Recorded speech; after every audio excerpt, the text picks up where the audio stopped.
Kozhikode medical കോളേജിൽ അണയാത്ത ആശങ്കയാണ്. ഇന്ന് വീണ്ടും പുക ഉയർന്നു. ഇലക്ട്രിക്കൽ വിഭാഗത്തിന്റെ പരിശോധനയ്ക്കിടയിലാണ് ഷോർട്ട് സർക്യൂട്ട് ഉണ്ടായത് എന്നാണ് മെഡിക്കൽ കോളേജ് പ്രിൻസിപ്പൽ നൽകുന്ന വിവരം. എന്നാൽ ഈ സമയത്ത് രോഗികൾ ഈ ആശുപത്രി ബിൽഡിംഗിൽ, അത്യാഹിത വിഭാഗത്തിന്റെ ബിൽഡിംഗിൽ ഉണ്ടായിരുന്നു എന്ന ഞെട്ടിക്കുന്ന വിവരങ്ങൾ കൂടി ഇപ്പോൾ പുറത്തു വരുന്നുണ്ട്. ഷബീർ ഉമറും ഒപ്പം തന്നെ സലാമും കൃത്യമായ വിവരങ്ങൾ മെഡിക്കൽ കോളേജിൽ നിന്നും നൽകാനുണ്ട്.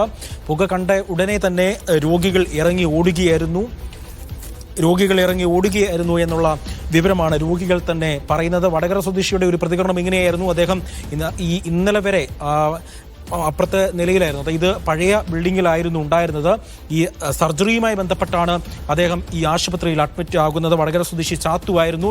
പ്രേക്ഷകർക്ക് ഇപ്പോൾ ദൃശ്യം കാണാം. അദ്ദേഹം സർജറിക്ക് വേണ്ടി ഇന്ന് രാവിലെ അദ്ദേഹത്തെ ഉൾപ്പെടെയുള്ള രോഗികളെ ഈ പുതിയ ബിൽഡിങ്ങിലേക്ക്, അതായത് അത്യാഹിത വിഭാഗം പ്രവർത്തിക്കുന്ന, സർജറി തിയേറ്ററുകൾ പ്രവർത്തിക്കുന്ന ഈ ബിൽഡിങ്ങിലേക്ക് മാറ്റുകയായിരുന്നു എന്നാണ് അദ്ദേഹം പറഞ്ഞത്. ഒപ്പം തന്നെ അദ്ദേഹം മാത്രമല്ല, ഒരു 15 വയസ്സുകാരന്റെ പിതാവും ഇത്തരത്തിൽ പറഞ്ഞു. ബീച്ച് ആശുപത്രിയിൽ ചികിത്സയിലുണ്ടായിരുന്ന 15 വയസ്സുകാരൻ, ആ 15 വയസ്സുകാരന്റെ സർജറിയും മെഡിക്കൽ കോളേജിലാണ് നടക്കേണ്ടിരുന്നത്.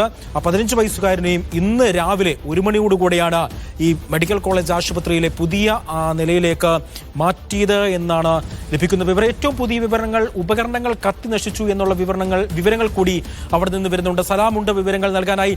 സലാം, ഏറ്റവും നിർണായകമായ വിവരങ്ങളാണ്. ഒന്ന്, രോഗികൾ അവിടെ ഉണ്ടായിരുന്നു, ഉപകരണങ്ങൾ കത്തി നശിച്ചു എന്നതടക്കമുള്ള റിപ്പോർട്ടുകൾ പുറത്തു വരുന്നുണ്ട്. ഉപകരണങ്ങൾ കത്തി നശിച്ചിട്ടുണ്ടോ? അപ്പോൾ വലിയൊരു തീപിടുത്തം തന്നെ ആയിരിക്കുമല്ലോ അവിടെ ഉണ്ടാകാൻ സാധ്യതയുള്ളത്. എന്താണ് കൂടുതൽ വിവരം?